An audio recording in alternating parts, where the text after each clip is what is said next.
இல்லை, இன்னைக்கு நம்மளோட வீடியோவில் ரொம்பவே முக்கியமான ஒரு விஷயத்தை பற்றி தான் பார்க்க போகிறோம். என்ன அப்படின்னா, எனக்கு ரொம்பவே பேக் பெயின் இருந்துச்சு, சரியாயிடுச்சு. இப்போ வந்து ஆனால் கழுத்து வலி வந்துருச்சு. அதுக்கப்புறமா வந்து இந்த 2 வயசு குழந்தைய நம்ம கழுத்தில் ரொம்ப நேரம் வச்சுருக்கப்ப எவ்வளோ ப்ரெஷர், அதாவது அந்த வலி எவ்வளோ இருக்குமோ அதே மாதிரி ஏதாவது ஒரு வலி இருக்கும். அதாவது நம்மளோட மன அழுத்தம் ஏதாச்சும் இருக்கிறப்ப நம்ம நினச்ச விஷயம் நினச்ச மாதிரி நடக்கலை அப்படின்னா கூட அவங்களுக்கும் கொஞ்சம் அப்பப்போ சரியாகும். ஆனால் திரும்பியும் வந்துடும் அப்படிங்கிறவங்க வந்துட்டு பார்த்துக்கோங்க. அதாவது இந்த மாதிரி நான் ஒரு விஷயத்த பண்ணணும்னு நினைக்கிறேன், ஆனால் பண்ண முடியல அப்படிங்கிற ஒரு மனசு உள்ளவங்களும் அவங்களுக்கு தான் இந்த மாதிரியான வீடியோ. என்ன அப்படின்னு பார்த்துக்கோங்க தெளிவாக. இன்றைக்கி அதிகமாக பாதிக்கக்கூடியது வந்து பேக் பெயின், இடுப்பு வலி தான். அதுக்கு அடுத்து நிறைய பிரச்சனைக்கு போகக்கூடிய விஷயம் வந்து கழுத்து வலி தான். நிறைய பேருக்கு வந்து கழுத்து வலி தான் இருக்குது அப்படின்னு சொல்கிறாங்க. இப்போ ஃபஸ்ட்டு வந்துட்டு பேக் பெயின் இருந்துச்சு, இப்போ எனக்கு கழுத்து வலி ஆரம்பிச்சிருச்சு அப்படின்னு சொல்கிறாங்க. இந்த கழுத்து வலி வர்றதுக்கான முக்கியமாக, அதாவது சமீபத்தில் இருக்கக்கூடிய காரணம் என்ன அப்படின்னு பார்த்தீங்கன்னா, ஃபோன் யூஸ் பண்ணுறது. இந்த கழுத்தை பெண்ட் பண்ணி 6 டிகிரி வச்சு தான் நம்ம ஃபோனை பார்ப்போம். ஸோ அப்போ நம்ம கழுத்தில் இருக்கக்கூடிய 8லேருந்து 10 கிலோ வெயிட் வச்சுருக்கக்கூடிய ப்ரெஷர் வந்து உருவாகும். சிம்பிளாக சொல்லப்போனால் ஒரு 2 வயசு குழந்தைய கழுத்தில் வச்சுருந்தோம்னா எந்த அளவுக்கு நமக்கு ப்ரெஷர் இருக்குமோ அந்த மாதிரியான ப்ரெஷர் தான் ஃபோன் பார்க்குறப்ப இருக்குது. இதுதான் வந்துட்டு நெக்ஸ்ட் சிண்ட்ரோம் அப்படின்னு சொல்கிறோம். நம்ம அந்த ஃபோனில் ரொம்ப இன்ட்ரெஸ்டிங்காக பார்க்குறதுனால கழுத்தில் வரக்கூடிய வலி, அந்த அசைவுகள் நமக்கு தெரியலை. யூஸ்வலாக நம்ம குனிஞ்சு ஏதாவது ஒரு வேலை செய்கிறோம், கழுத்தில் ஒரு ஸ்டிக்னஸ் இருக்குது, இல்லை ஒரு அசவுமுறை இருக்குதுன்னா நமக்கு உடம்புலே தெரிஞ்சிடும். ஆனால் ஃபோன் பார்க்குறப்ப பார்த்திங்கன்னா அது இன்ட்ரெஸ்டிங்காக இருக்குது அப்படின்றப்ப நிறைய ரீல்ஸ் பார்க்கும் பொழுது, ஷார்ட்ஸ் பார்க்குறப்ப வந்துட்டு நம்ம அடுத்தடுத்து என்ன அப்படிங்கிற ஒரு மாதிரியான மனநிலை வந்துட்டு கழுத்தில் இருக்கக்கூடிய ஹெவினஸ்ஸை வந்து நம்ம கண்டுக்கவே இல்லை. இதனால தான் நிறைய பேருக்கு கழுத்து வலி உண்டாகுது. அது மட்டும் இல்லாமல் தொடர்ந்து பைக் ஓட்டக்கூடியவங்களுக்கு, அதில் வந்து ப்ராப்பராக பிரேக் இல்லை அப்படி இருக்கவங்களுக்கும் கழுத்தில் வலி இருக்கும். பெண்களுக்கு அதான் அவங்களுடைய கழுத்து பகுதி யூஸ்வலாகவே 30 இயர்ஸ்க்கு மேலே போகிறப்போவே அவங்களுக்கு வீக் ஆகிரும். ஏன் அப்படின்னா வந்துட்டு அவங்க ஷோல்டர் வந்து முன்னோக்கி வச்சு கொஞ்சம் வளைஞ்ச மாதிரியே இருக்கும். இதனாலேயே அவங்களுக்கு வந்து கழுத்து வலி உண்டாகலாம். அதுக்கப்புறம் ஹார்மோனல் சேஞ்சஸ்னாலேயும் கழுத்து வலி உண்டாகலாம். பட் இதெல்லாம் விட முக்கியமான ஒரு விஷயமாக பார்க்குறது வந்து கழுத்து வலின்னு சொன்னதுமே எல்லோரும் எக்ஸ்ரே எடுத்துருவாங்க. அதுக்கப்புறம் வந்து பார்த்திங்கன்னா கொஞ்சம் போனுக்கு இடையாக அந்த டிஸ்கில் ப்ராப்ளம் இருக்குது அப்படின்னு சொல்லுவாங்க. ஸோ இந்த மாதிரியான விஷயங்கள் எல்லாமே வந்துட்டு காமனான ஒரு விஷயமாக தான் இருக்குது. ஆனாலும் நம்ம இன்றைக்கி மருத்துவமனையில் பார்க்கக்கூடிய நிறைய பேருக்கு மன அழுத்தத்தினாலேயும் கழுத்து வலி உண்டாகுது. நம்ம உடம்புல ஸ்ட்ரெஸ் வரும்போதெல்லாம் ஃபைட் ஆர் ஃபைட் ரியாக்ஷன் ஒன்று சொல்லுவோம். இது கூட இன்னொன்று வந்து ஃப்ரீஸ் அப்படிங்கிற ஒன்று.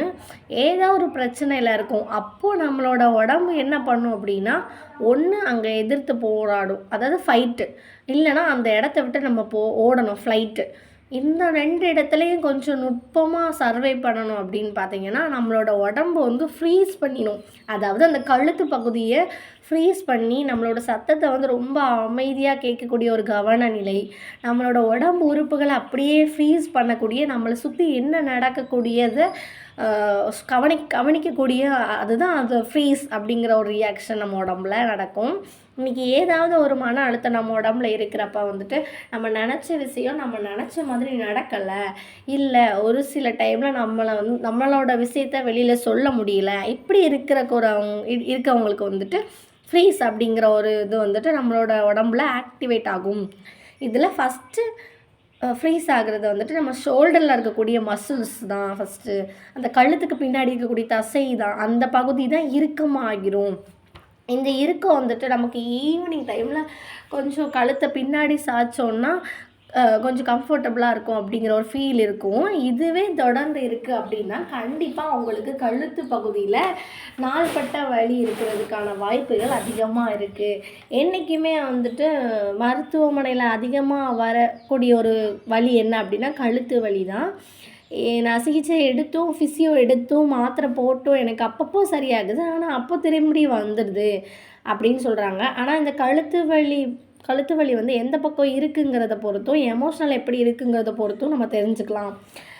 ஒரு வேளை அவங்களுக்கு லெஃப்ட் சைடு அதிகமாக பெயின் இருக்குது, பெயின் வந்துட்டு ஈவினிங் ஆக ஆக உங்களுக்கு அதிகமாக ஆகிக்கிட்டே இருக்குது, அப்படி இருக்குது அப்படின்னா நீங்கள் வந்து தொடர்ந்து ஏதோ ஒரு விஷயத்த செஞ்சுக்கிட்டே இருக்கீங்க. அது வேலை மட்டும் கிடையாது, மேனேஜ் பண்ணக்கூடிய ஒரு விஷயமாகவும் இருக்கலாம். அந்த வேலை வந்து உங்களுக்கு பேர்டனாக ஃபீல் பண்ணுறீங்க, ஆனாலும் உங்களால் அந்த வேலையை விட முடியல. ஒரு எக்ஸாம்பிள் வந்துட்டு காலையில் ஒரு அம்மா வந்து எந்திரிச்சு சமைச்சே ஆகணும், ஆனாலும் ஒரு நாள் ரெஸ்ட் எடுக்கணும் போல் தோணும். ஆனால் அந்த ரெஸ்ட் எடுக்கக்கூடிய சூழ்நிலை வந்து இருக்கவே இருக்காது. ஆனாலும் அவங்கள விட்டாலும் அவங்க ரெஸ்ட் எடுக்க மாட்டாங்க.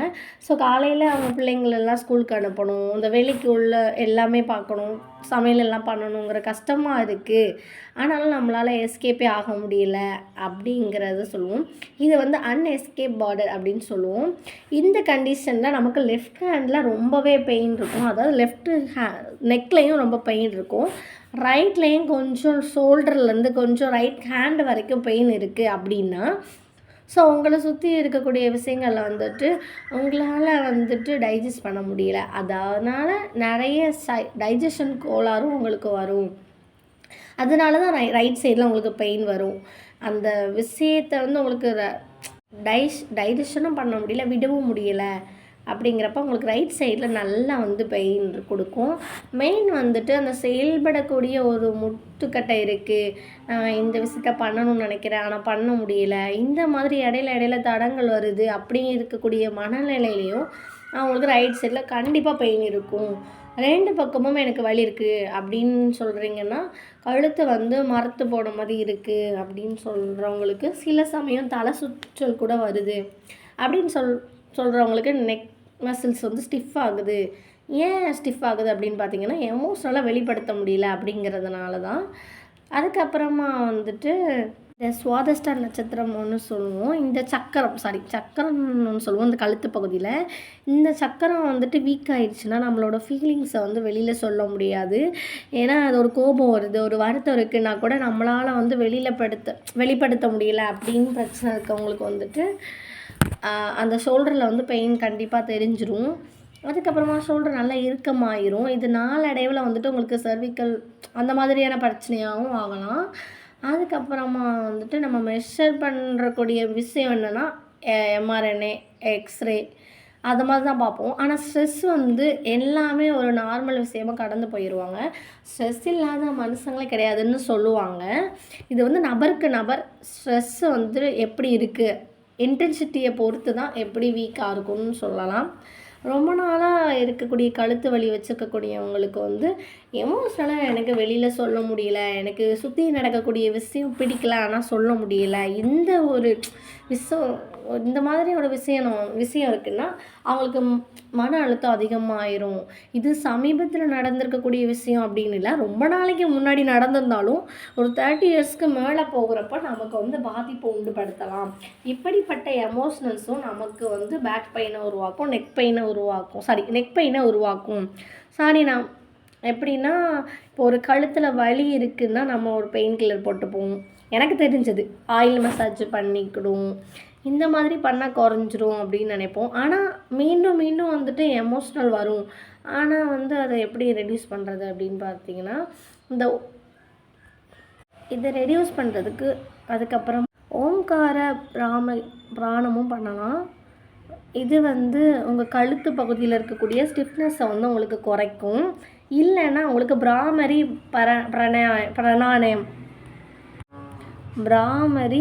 பிராணாயணம் பண்ணலாம். இந்த பயிற்சியும் பண்ணும்போது உங்களுக்கு கழுத்து வலி இருக்கக்கூடிய அந்த ஸ்டிஃப்னஸ் வந்து நல்லாவே குறைய ஆரம்பிக்கும். அது கூட நம்ம டோட்டல் பாடியும் ரிலாக்ஸ் பண்ணக்கூடிய ஒரு குயிக் ரிலாக்ஸ்டுன்னு ஒரு மெத்தட் பண்ணாலும் இதுவும் நமக்கு நல்லாவே குறையும். இதாவது தரையில் நம்ம படுத்துட்டு இல்லைனா ஒரு பெட்டில் படுத்துட்டு நம்ம கால்களை வந்துட்டு நல்லா ரிலாக்ஸ் பண்ணணும். அப்புறம் கணுக்காலை ரிலாக்ஸ் பண்ணணும். அதுக்கப்புறம் கொஞ்சம் முழங்கால், தொடை பகுதி கொஞ்சம் கொஞ்சமாக நம்ம உடம்போட ஒவ்வொரு பகுதியையும் ரிலாக்ஸ் பண்ணிட்டு வரணும். அந்த மாதிரி ரிலாக்ஸ் பண்ணுறப்ப நம்மளோட மைண்டுக்குள்ளே இருக்கக்கூடியதை யோசிக்கணும். இல்லைனா அதுக்கான வீடியோஸும் வந்திருக்கு. நம்ம எவ்ரி பார்ட்டை வந்துட்டு நம்ம ரிலாக்ஸ் பண்ணுறோம் அப்படின்னாலே நம்மளோட வீடியோ வந்து அந்த வீடியோ பார்த்தாலே நம்ம பாடி வந்துட்டு கொஞ்சம் கொஞ்சமாக அதை மாதிரி பண்ணாலே ரெடியூஸ் ஆயிரும். அதுக்கப்புறமா வந்துட்டு நம்ம வந்துட்டு ரிலாக்ஸ்டாக படுத்துட்டு மூச்சை நல்லா உள்ளே இழுத்துட்டு வயிறு பகுதி வெளியே வரும். மூச்சு வெளியே விடுறப்ப வயிறு பகுதி உள்ளே வரும். நம்ம ஆனால் எப்போவுமே அப்படி தான் சுவாசிக்கும் அப்படின்னாலும், ஆனால் இல்லை, நீங்கள் அதை செக் பண்ணி பாருங்கள். வயிறு பகுதியில் அசைவு இருக்காது.